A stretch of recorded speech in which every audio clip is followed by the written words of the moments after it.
Hello and welcome to Bed Lullaby, where we hear, we calm, and we drift into peaceful sleep. I'm your host, Alisa, and I'm so happy you're here. Tonight, we journey into a timeless tale of wonder and longing, The Little Mermaid by Hans Christian Andersen. But before we begin, take a deep breath in and slowly exhale. Let go of the day's worries, relax your body, and allow your mind to float like a gentle wave. With each breath, you're sinking deeper into tranquility, ready for a peaceful night's rest.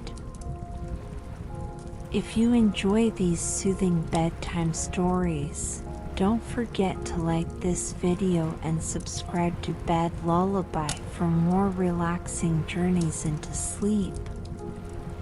Your support helps us bring more peaceful nights to you.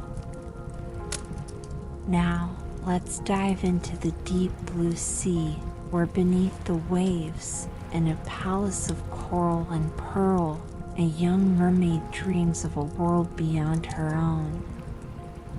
A world where humans walk on land, where music fills the air, and where love has the power to change everything. So, settle in, breathe gently, and let's begin. Far out in the ocean, the water is as blue as the petals of the loveliest cornflower, and as clear as the purest glass. But it is very deep too. It goes down deeper than any anchor rope will go, and many steeples would have to be stacked one on top of another to reach from the bottom to the surface of the sea. It is down there that the sea folk live. Now don't suppose that there are only bare white sands at the bottom of the sea. No, indeed. The most marvelous trees and flowers grow down there, with such pliant stalks and leaves that the least stir in the water makes them move about as though they were alive. All sorts of fish, large and small, dart among the branches, just as birds flit through the trees up here. From the deepest spot in the ocean rises the palace of the Sea King. Its walls are made of coral and its high-pointed windows of the clearest amber, but the roof is made of mussel shells that open and shut with the tide. This is a wonderful sight to see, for every shell holds glistening pearls, any one of which would be the pride of a queen's crown. The Sea King down there had been a widower for years, and his old mother kept house for him. She was a clever woman, but very proud of her noble birth. Therefore she flaunted 12 oysters on her tail, while the other ladies of the court were only allowed to wear 6. Except for this, she was an altogether praiseworthy person, particularly so because she was extremely fond of her granddaughters, the little sea princesses. They were 6 lovely girls, but the youngest was the most beautiful of them all. Her skin was as soft and tender as a rose petal, and her eyes were as blue as the deep sea, but like all the others she had no feet. Her body ended in a fish tail. The whole day long they used to play in the palace, down in the great halls where live flowers grew on the walls. Whenever the high amber windows were thrown open, the fish would swim in, just as swallows dart into our rooms when we open the windows. But these fish, now, would swim right up to the little princesses to eat out of their hands and let themselves be patted. Outside the palace was a big garden with flaming red and deep blue trees. Their fruit glittered like gold, and their blossoms flamed like fire on their constantly waving stalks. The soil was very fine sand indeed, but as blue as burning brimstone.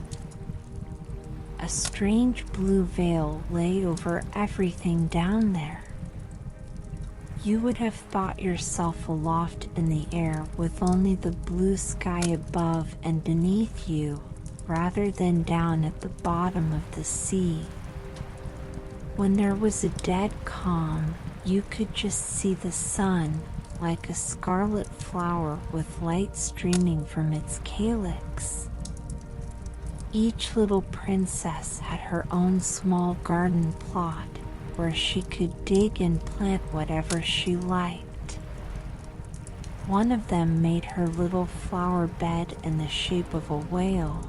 Another thought it neater to shape hers like a little mermaid, but the youngest of them made hers as round as the sun, and there she grew only flowers which were as red as the sun itself. She was an unusual child, quiet and wistful, and when her sisters decorated their gardens with all kinds of odd things they had found in sunken ships, she would allow nothing in hers except flowers as red as the sun and a pretty marble statue. This figure of a handsome boy, carved in pure white marble, had sunk down to the bottom of the sea from some ship that was wrecked. Beside the statue she planted a rose-colored weeping willow tree, which thrived so well that its graceful branches shaded the statue and hung down to the blue sand, where their shadows took on a violet tint and swayed as the branches swayed. It looked as if the roots and the tips of the branches were kissing each other in play. Nothing gave the youngest princess such pleasure as to hear about the world of human beings up above them. Her old grandmother had to tell her all she knew about ships and cities, and of people and animals. What seemed nicest of all to her was that up on land the flowers were fragrant, for those at the bottom of the sea had no scent. And she thought it was nice that the woods were green, and that the fish you saw among their branches could sing so loud and sweet that it was delightful to hear them. Her grandmother had to call the little birds fish, or the princess would not have known what she was talking about, for she had never seen a bird. When you get to be 15, her grandmother said, you will be allowed to rise up out of the ocean and sit on the rocks in the moonlight to watch the great ships sailing by. You will see woods and towns, too. In the late evening, clouds filled the sky. Thunder cracked and lightning darted across the heavens. Black waves lifted those great birds of ice on high, where they flashed when the lightning struck. On all the ships the sails were reefed, and there was fear and trembling. But quietly she sat there, upon her drifting iceberg, and watched the blue forked lightning strike the sea. Each of the sisters took delight in the lovely new sights when she first rose up to the surface of the sea. But when they became grown-up girls, who were allowed to go wherever they liked, they became indifferent to it. They would become homesick, and in a month they said that there was no place like the bottom of the sea where they felt so completely at home. On many an evening the older sisters would rise to the surface, arm in arm, all 5 in a row. They had beautiful voices, more charming than those of any mortal beings. When a storm was brewing, and they anticipated a shipwreck, they would swim before the ship and sing most seductively of how beautiful it was at the bottom of the ocean, trying to overcome the prejudice that the sailors had against coming down to them. But people could not understand their song, and mistook it for the voice of the storm. Nor was it for them to see the glories of the deep. When their ship went down they were drowned, and it was as dead men that they reached the Sea King's palace. On the evenings when the mermaids rose through the water like this, arm in arm, their youngest sister stayed behind all alone, looking after them and wanting to weep. But a mermaid has no tears, and therefore she suffers so much more. "Oh, how I do wish I were 15, she said.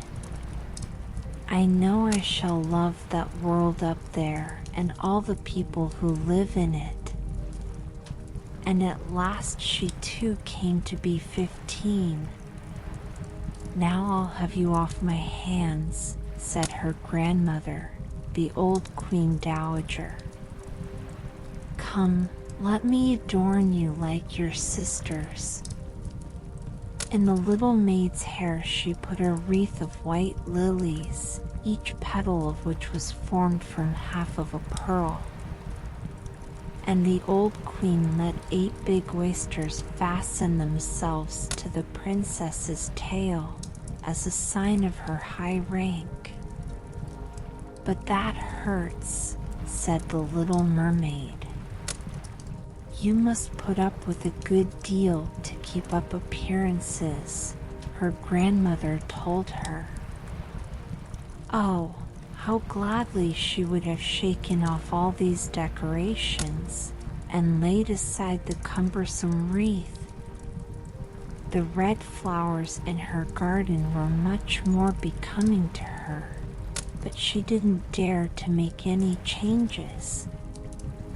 "Goodbye," she said, and up she went through the water, as light and as sparkling as a bubble.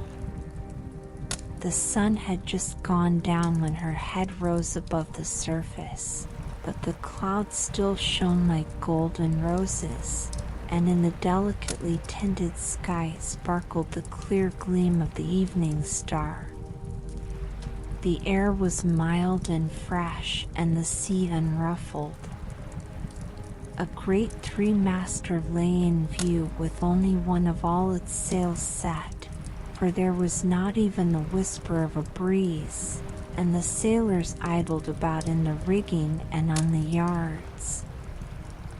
There was music and singing on the ship, and as night came on they lighted hundreds of such brightly colored lanterns that one might have thought the flags of all nations were swinging in the air. The little mermaid swam right up to the window of the main cabin, and each time she rose with the swell she could peep in through the clear glass panes at the crowd of brilliantly dressed people within. The handsomest of them all was a young prince with big dark eyes. He could not be more than 16 years old. It was his birthday, and that was the reason for all the celebration. Up on deck the sailors were dancing, and when the prince appeared among them 100 or more rockets flew through the air, making it as bright as day. These startled the little mermaid so badly that she ducked under the water. But she soon peeped up again, and then it seemed as if all the stars in the sky were falling around her.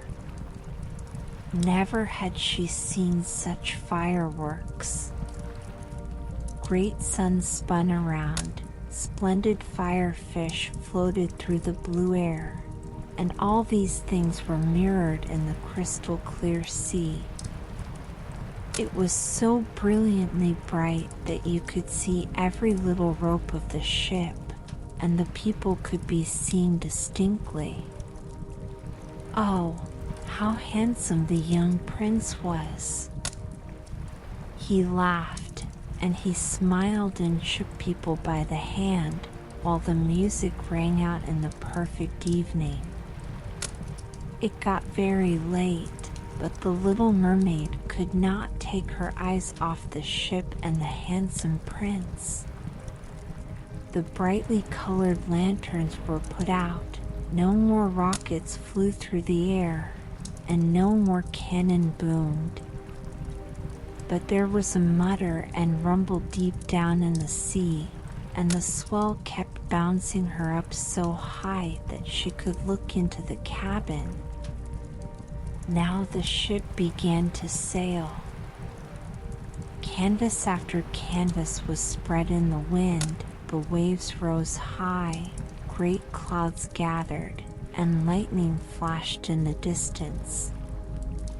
Ah, they were in for a terrible storm, and the mariners made haste to reef the sails. The tall ship pitched and rolled as it sped through the angry sea.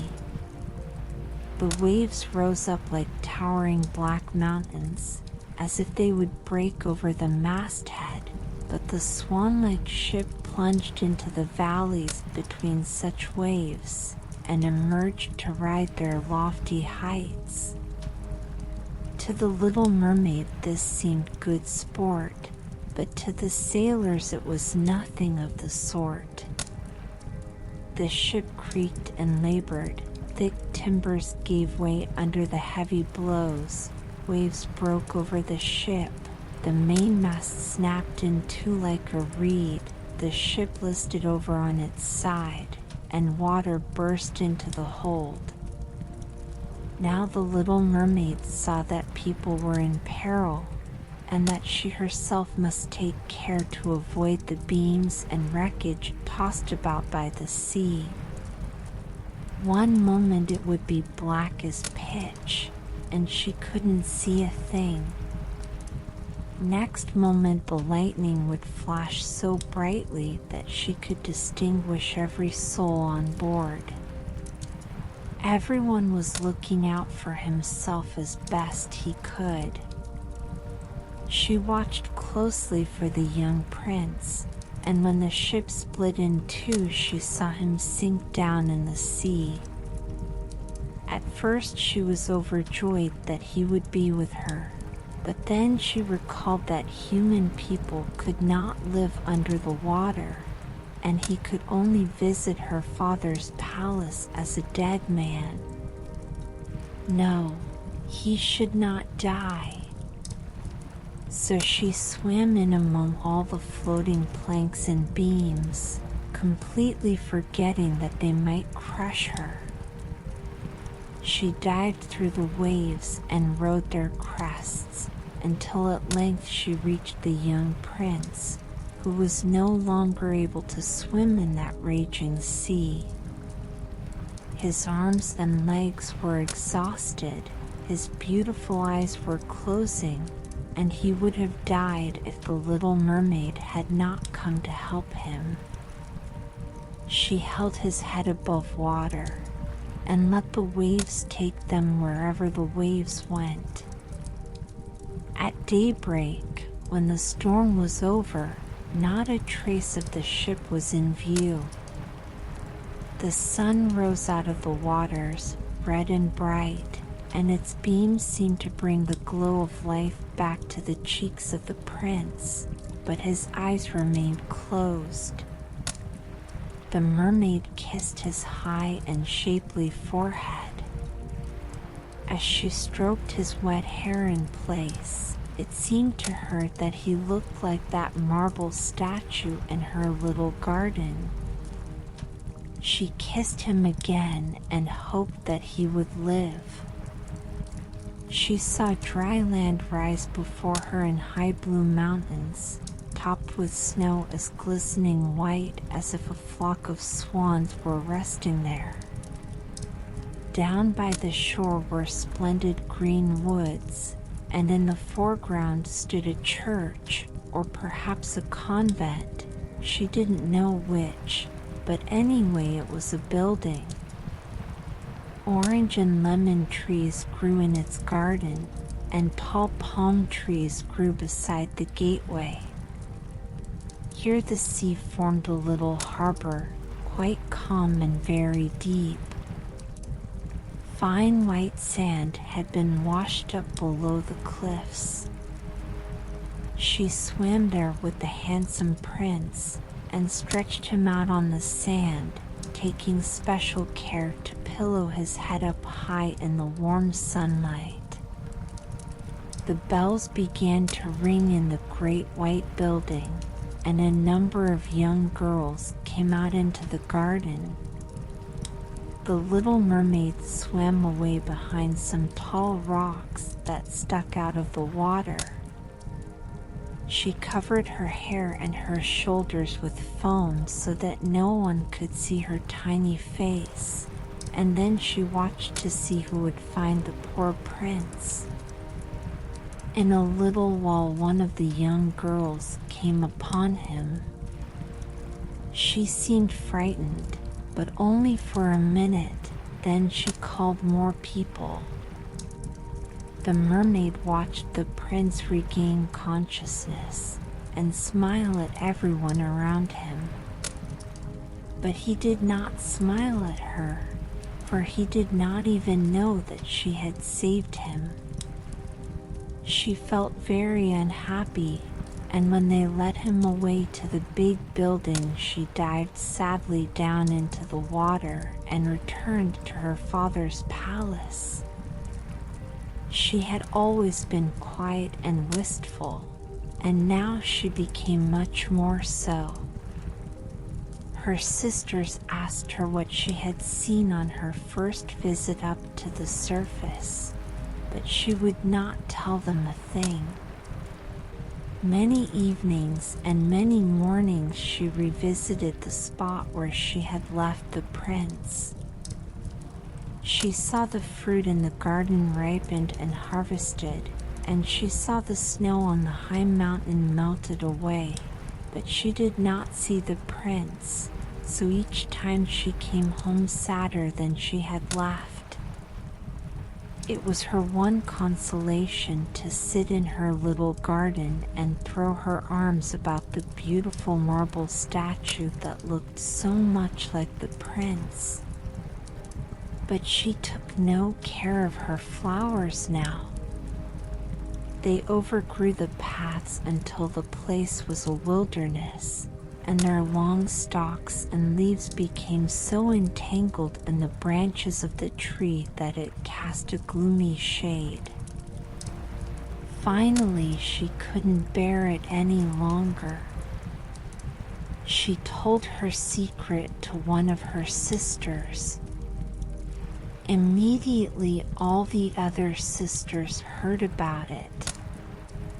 No one else knew, except a few more mermaids who told no one except their most intimate friends. One of these friends knew who the prince was. She too had seen the birthday celebration on the ship. She knew where he came from and where his kingdom was. "Come, little sister," said the other princesses. Arm in arm, they rose from the water in a long row, right in front of where they knew the prince's palace stood. It was built of pale, glistening, golden stone with great marble staircases, one of which led down to the sea. Magnificent gilt domes rose above the roof, and between the pillars all around the building were marble statues that looked most lifelike.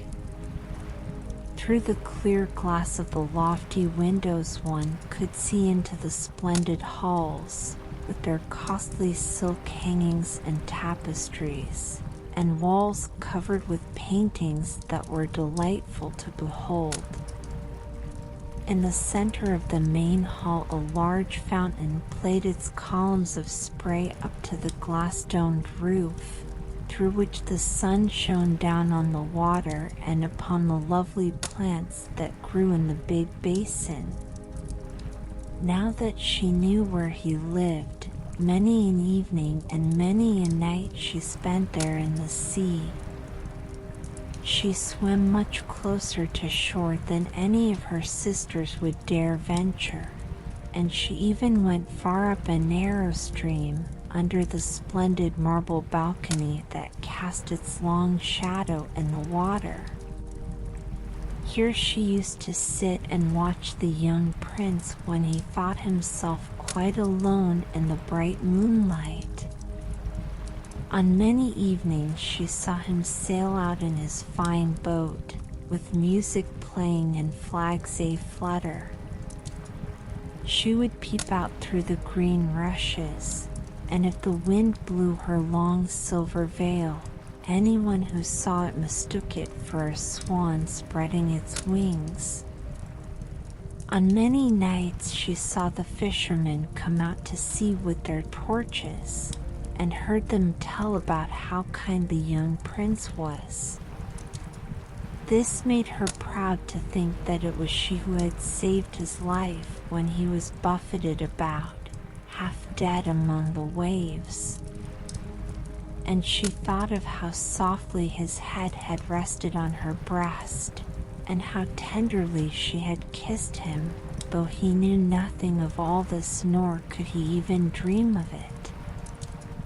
Increasingly she grew to like human beings, and more she longed to live among them. Their world seemed so much wider than her own, for they could skim over the sea in ships, and mount up into the lofty peaks high over the clouds, and their lands stretched out in woods and fields farther than the eye could see. There was so much she wanted to know. Her sisters could not answer all her questions, so she asked her old grandmother, who knew about the upper world, which was what she said was the right name for the countries above the sea. If men aren't drowned, the Little Mermaid asked, do they live on forever? Don't they die, as we do down here in the sea?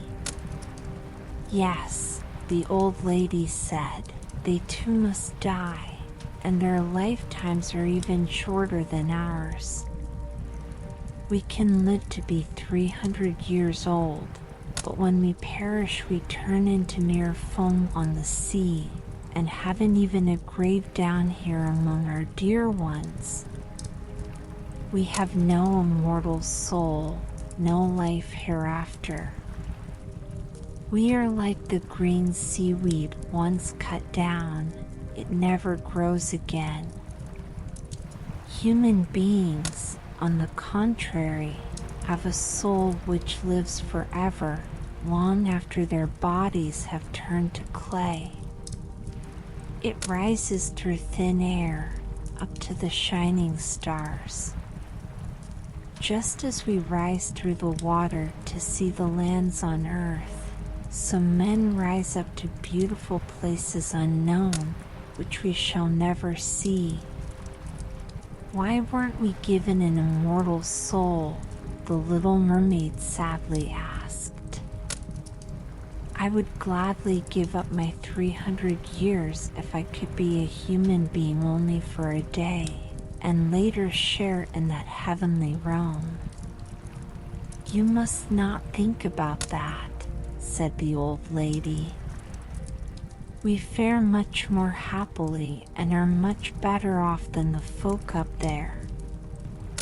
Then I must also die and float as foam upon the sea, not hearing the music of the waves, and seeing neither the beautiful flowers nor the red sun.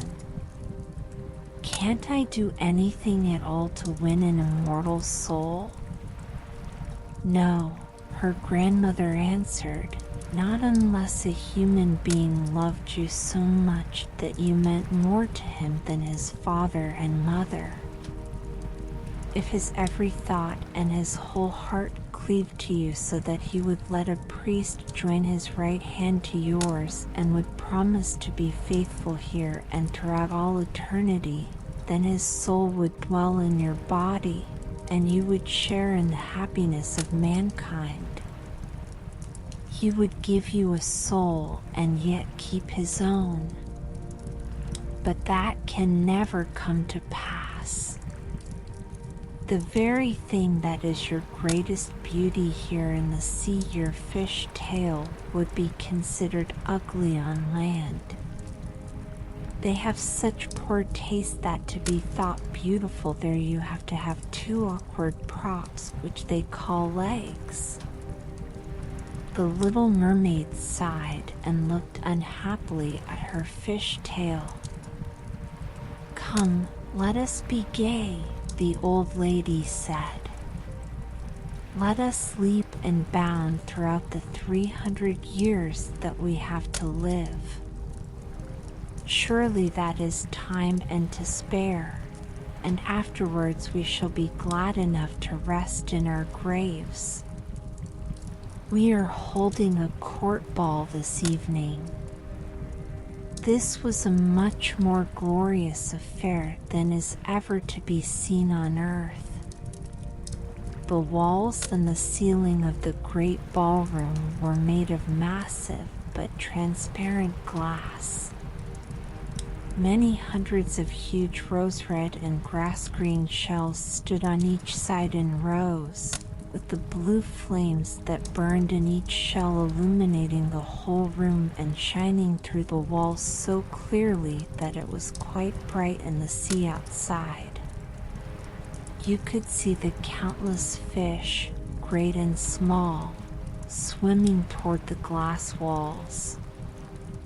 On some of them the scales gleamed purplish red, while others were silver and gold. Across the floor of the hall ran a wide stream of water, and upon this the mermaids and mermen danced to their own entrancing songs. Such beautiful voices are not to be heard among the people who live on land. The little mermaid sang more sweetly than anyone else, and everyone applauded her. For a moment her heart was happy, because she knew she had the loveliest voice of all, in the sea or on the land. But her thoughts soon strayed to the world up above.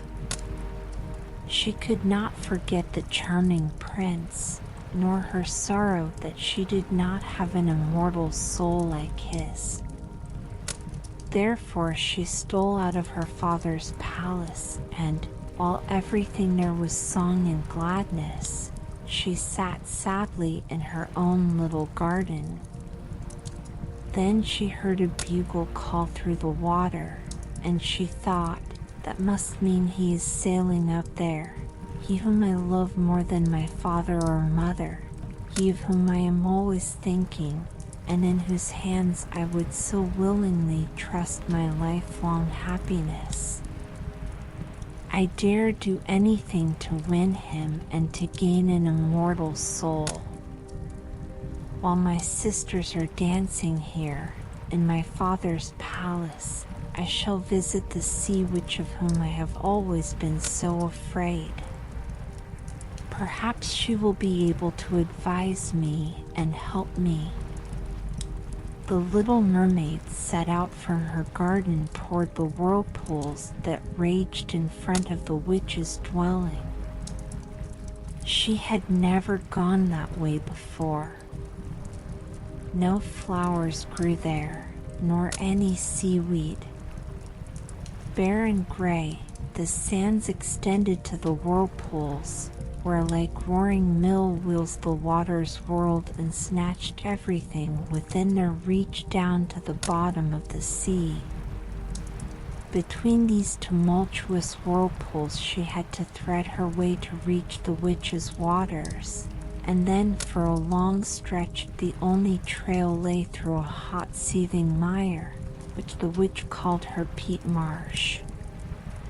Beyond it her house lay in the middle of a weird forest, where all the trees and shrubs were polyps, half animal and half plant. They looked like 100-headed snakes growing out of the soil. All their branches were long, slimy arms, with fingers like wriggling worms. They squirmed, joint by joint, from their roots to their outermost tentacles, and whatever they could lay hold of they twined around and never let go. The little mermaid was terrified and stopped at the edge of the forest. Her heart thumped with fear and she nearly turned back, but then she remembered the prince and the souls that men have, and she summoned her courage. She bound her long flowing locks closely about her head so that the polyps could not catch hold of them, folded her arms across her breast, and darted through the water like a fish in among the slimy polyps that stretched out their writhing arms and fingers to seize her. She saw that every one of them held something that it had caught with its hundreds of little tentacles, and to which it clung as with strong hoops of steel. The white bones of men who had perished at sea and sunk to these depths could be seen in the polyps' arms. Ships' rudders and seamen's chests and the skeletons of land animals had also fallen into their clutches, but the most ghastly sight of all was the little mermaid whom they had caught and strangled. She reached a large muddy clearing in the forest where big fat water snakes slithered about, showing their foul yellowish bellies. In the middle of this clearing was a house built of the bones of shipwrecked men, and there sat the sea witch, letting a toad eat out of her mouth just as we might feed sugar to a little canary bird. She called the ugly fat water snakes her little chickabiddies, and let them crawl and sprawl about on her spongy bosom. "I know exactly what you want," said the sea witch. "It is very foolish of you, but just the same you shall have your way, for it will bring you to grief, my proud princess. You want to get rid of your fish tail and have two props instead, so that you can walk about like a human creature, and have the young prince fall in love with you, and win him and an immortal soul besides." At this, the witch gave such a loud cackling laugh that the toad and the snakes were shaken to the ground, where they lay writhing.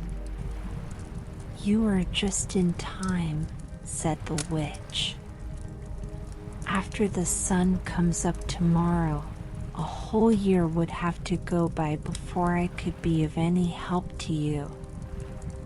Jade shall compound you a draught, and before sunrise you must swim to the shore with it, seat yourself on dry land, and drink the draught down.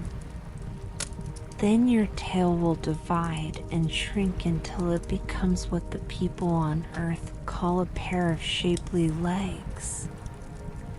But it will hurt. It will feel as if a sharp sword slashed through you. Everyone who sees you will say that you are the most graceful human being they have ever laid eyes on, for you will keep your gliding movement, and no dancer will be able to tread as lightly as you. But every step you take will feel as if you were treading upon knife blades so sharp that blood must flow. I am willing to help you, but are you willing to suffer all this? Yes, the little mermaid said in a trembling voice, as she thought of the prince and of gaining a human soul. Remember, said the witch, once you have taken a human form, you can never be a mermaid again. You can never come back through the waters to your sisters or to your father's palace. And if you do not win the love of the prince so completely that for your sake he forgets his father and mother, cleaves to you with his every thought and his whole heart, and lets the priest join your hands in marriage, then you will win no immortal soul. If he marries someone else, your heart will break on the very next morning, and you will become foam of the sea. I shall take that risk, said the little mermaid, but she turned as pale as death. Also, you will have to pay me, said the witch, and it is no trifling price that I am asking. You have the sweetest voice of anyone down here at the bottom of the sea, and while I don't doubt that you would like to captivate the prince with it, you must give this voice to me. I will take the very best thing that you have in return for my sovereign draught. I must pour my own blood in it to make the drink as sharp as a two-edged sword. But if you take my voice, said the little mermaid, what will be left to me? Your lovely form, the witch told her, your gliding movements, and your eloquent eyes. With these you can easily enchant a human heart. Well, have you lost your courage? Stick out your little tongue and I shall cut it off. I'll have my price and you shall have the potent draught. Go ahead, said the little mermaid. The witch hung her cauldron over the flames to brew the draught. Cleanliness is a good thing, she said, as she tied her snakes in a knot and scoured out the pot with them. Then she pricked herself in the chest and let her black blood splash into the cauldron. Steam swirled up from it in such ghastly shapes that anyone would have been terrified by them. The witch constantly threw new ingredients into the cauldron, and it started to boil with a sound like that of a crocodile shedding tears. When the draught was ready at last, it looked as clear as the purest water. There's your draught, said the witch. And she cut off the tongue of the little mermaid, who now was dumb and could neither sing nor talk. If the polyps should pounce on you when you walk back through my wood, the witch said, just spill a drop of this brew upon them and their tentacles will break in 1,000 pieces. But there was no need of that, for the polyps curled up in terror as soon as they saw the bright draught. It glittered in the little mermaid's hand as if it were a shining star. So she soon traversed the forest, the marsh, and the place of raging whirlpools. She could see her father's palace. The lights had been snuffed out in the great ballroom, and doubtless everyone in the palace was asleep, but she dared not go near them now that she was stricken dumb and was leaving her home forever. Her heart felt as if it would break with grief. She tiptoed into the garden, took one flower from each of her sister's little plots, blew 1,000 kisses toward the palace, and then mounted up through the dark blue sea. The sun had not yet risen when she saw the prince's palace. As she climbed his splendid marble staircase, the moon was shining clear. The little mermaid swallowed the bitter, fiery draught, and it was as if a two-edged sword struck through her frail body. She swooned away and lay there as if she were dead. When the sun rose over the sea, she awoke and felt a flash of pain, but directly in front of her stood the handsome young prince, gazing at her with his coal-black eyes. Lowering her gaze, she saw that her fish tail was gone and that she had the loveliest pair of white legs any young maid could hope to have.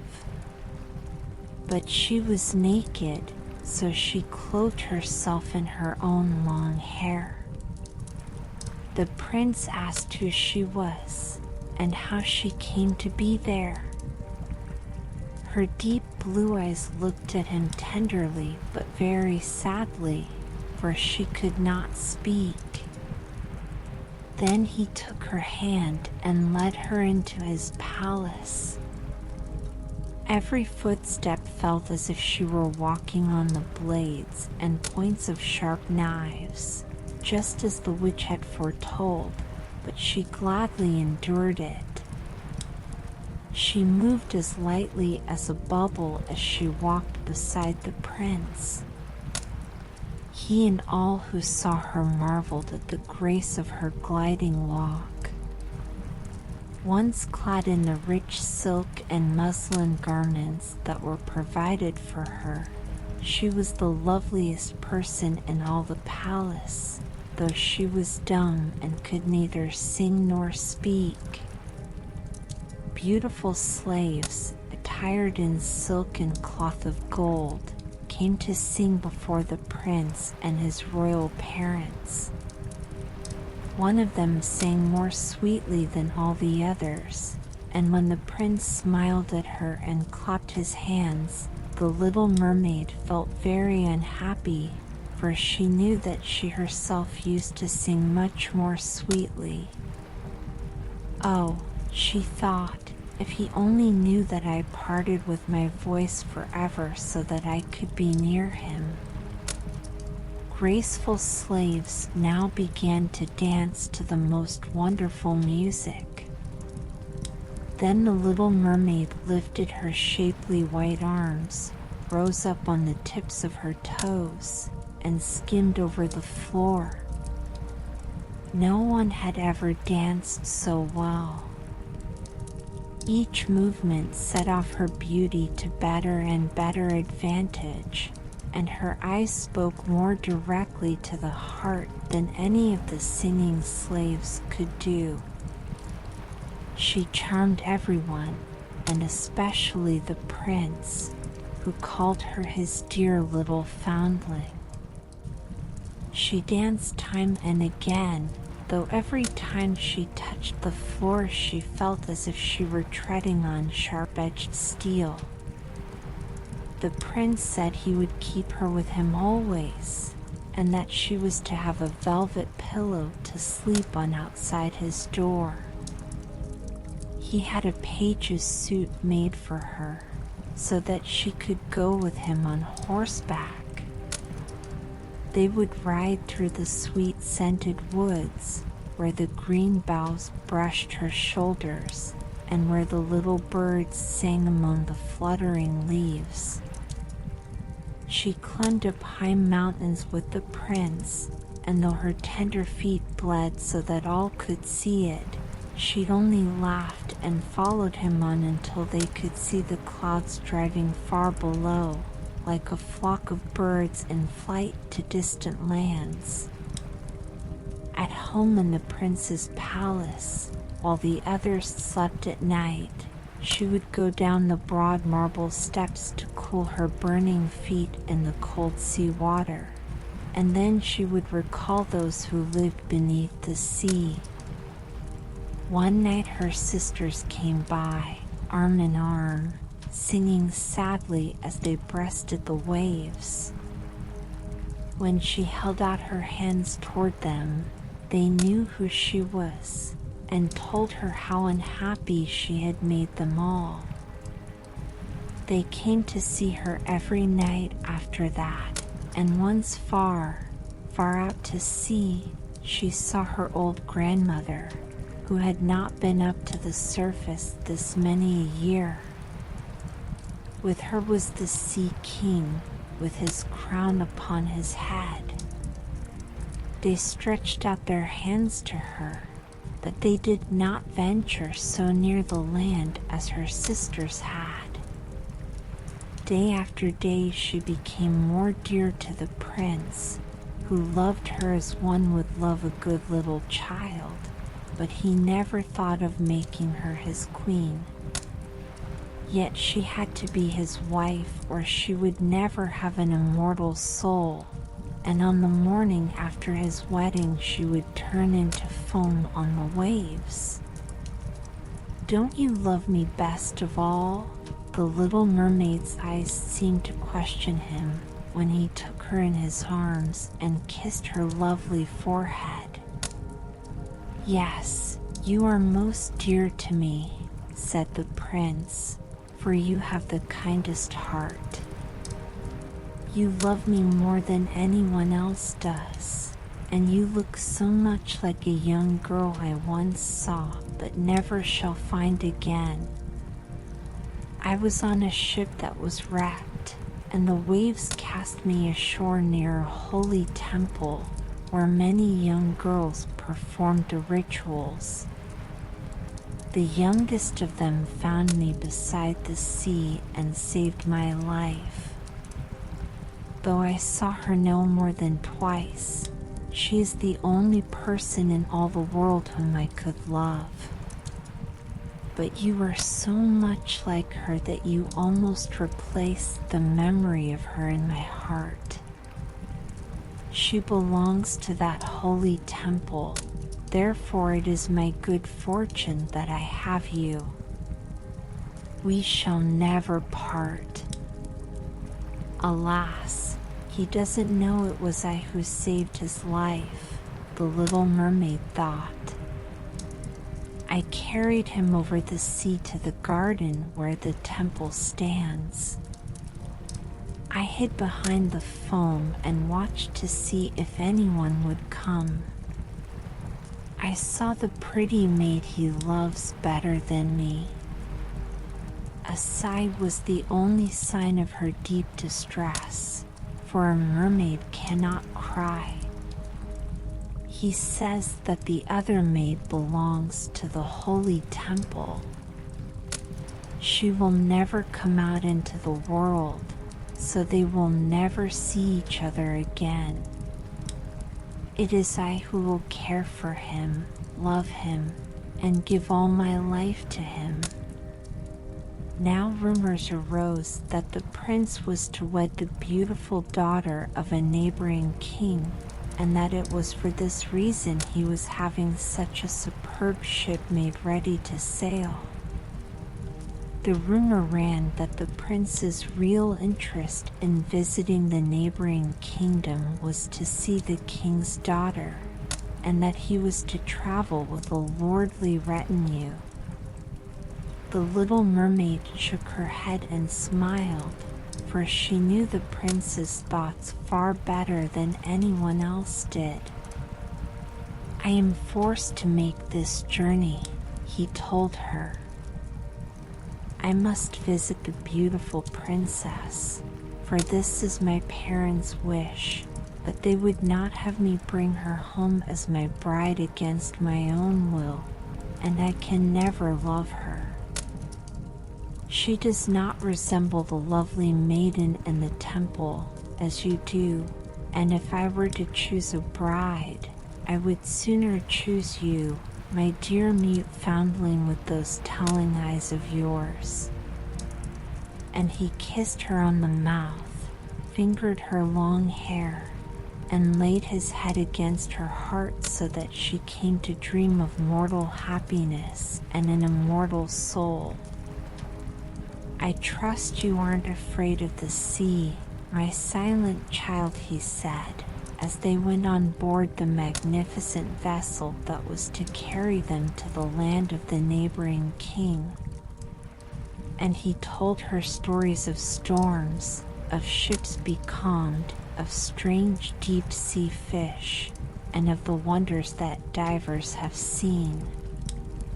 She smiled at such stories, for no one knew about the bottom of the sea as well as she did. In the clear moonlight, when everyone except the man at the helm was asleep, she sat on the side of the ship gazing down through the transparent water, and fancied she could catch glimpses of her father's palace. On the topmost tower stood her old grandmother, wearing her silver crown and looking up at the keel of the ship through the rushing waves.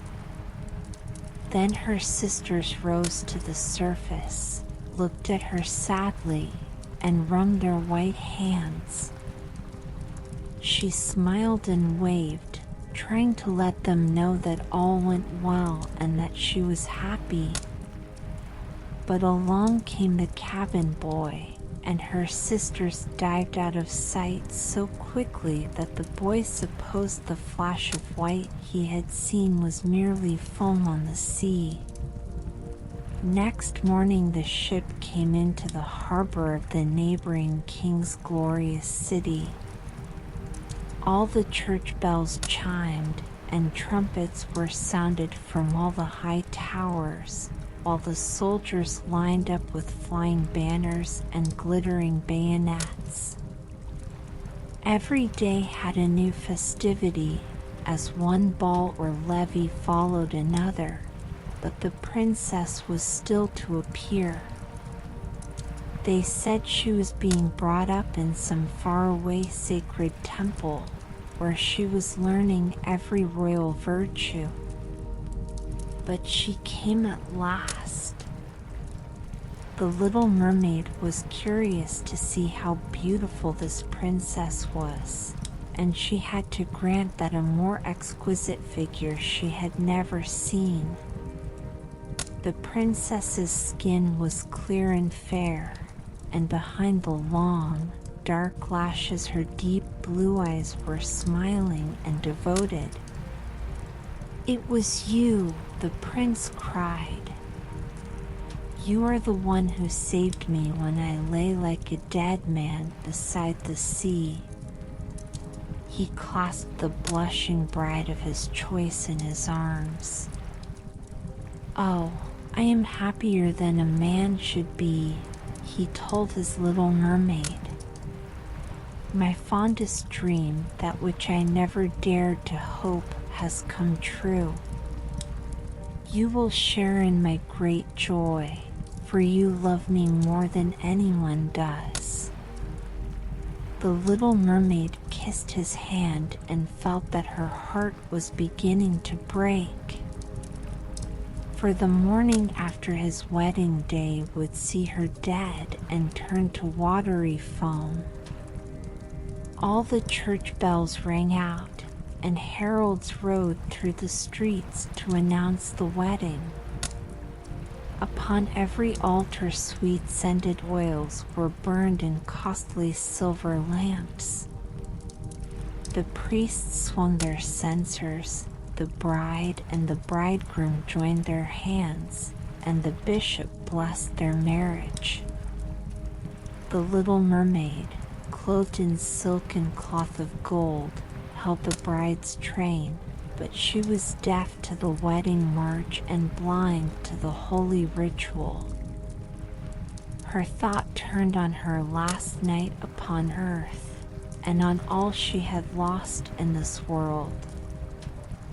That same evening, the bride and bridegroom went aboard the ship.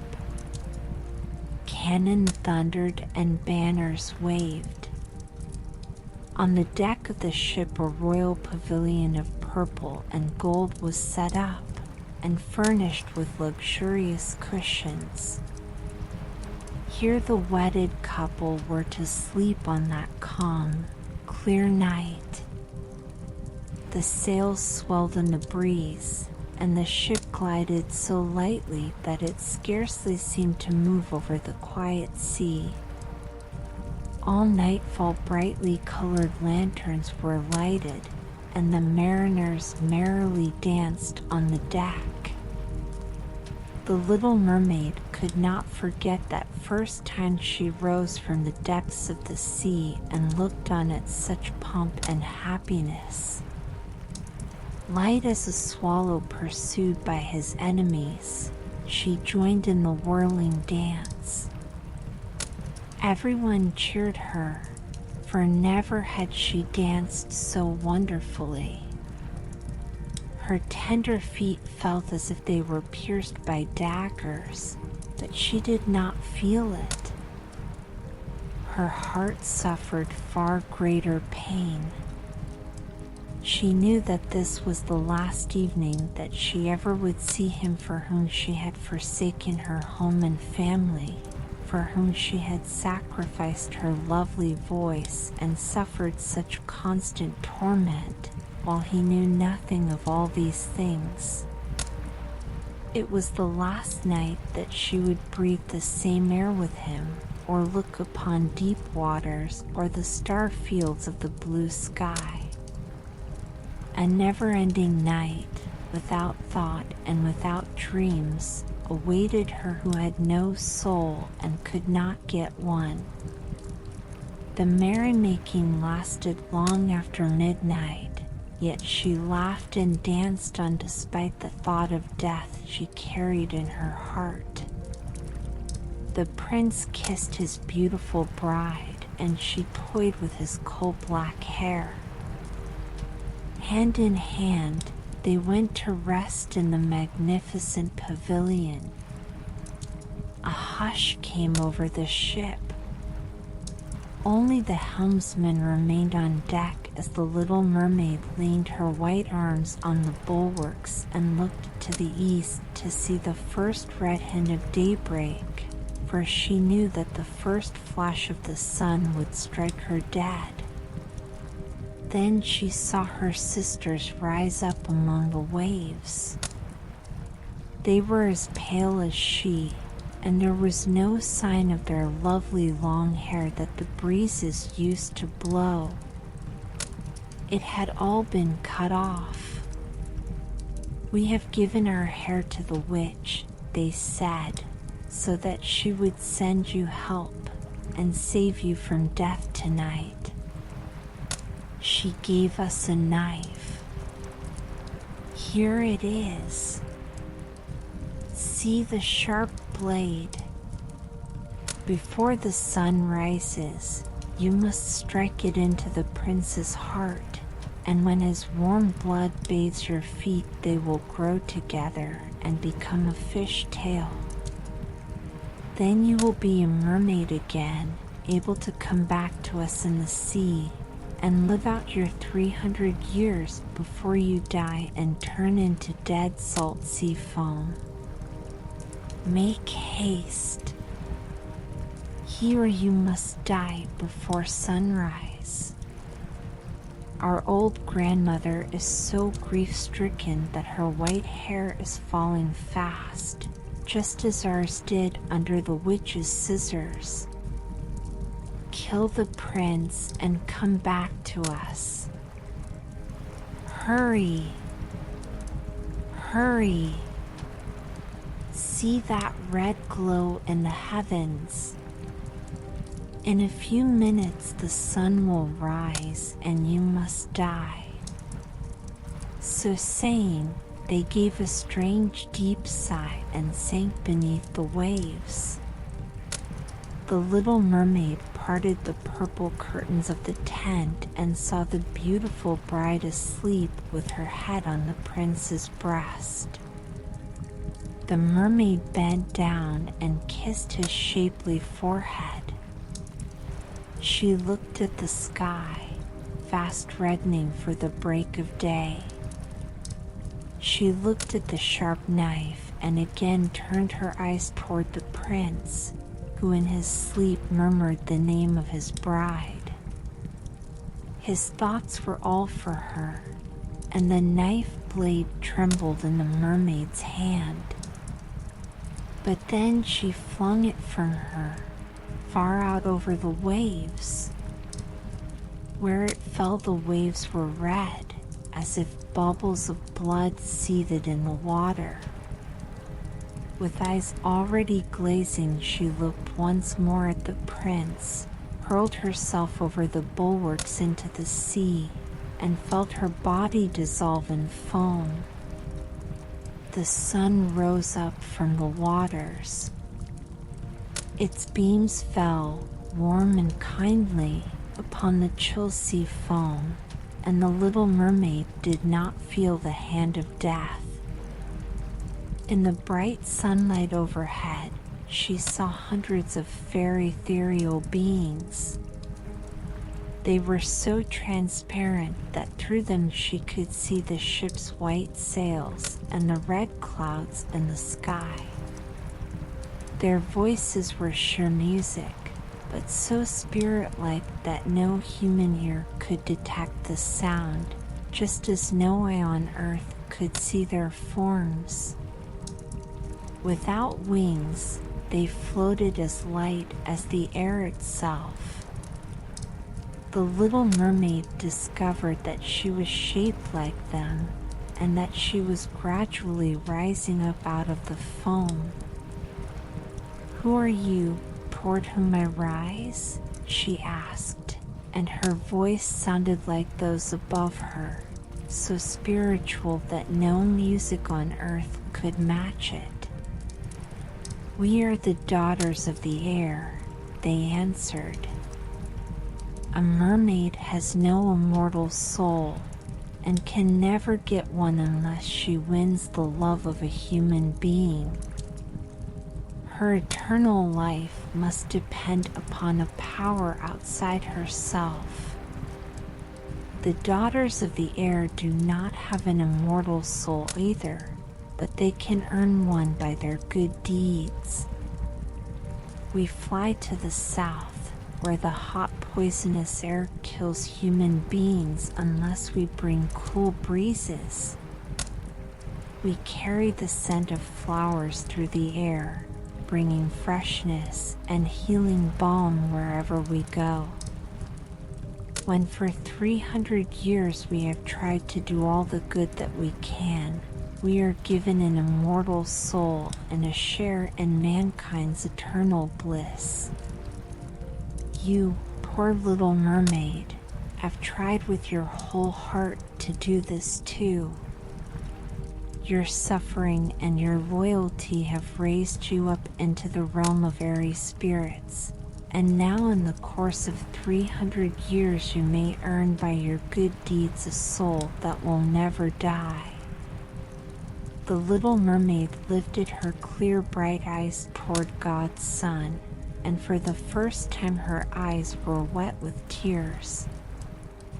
On board the ship all was astir and lively again.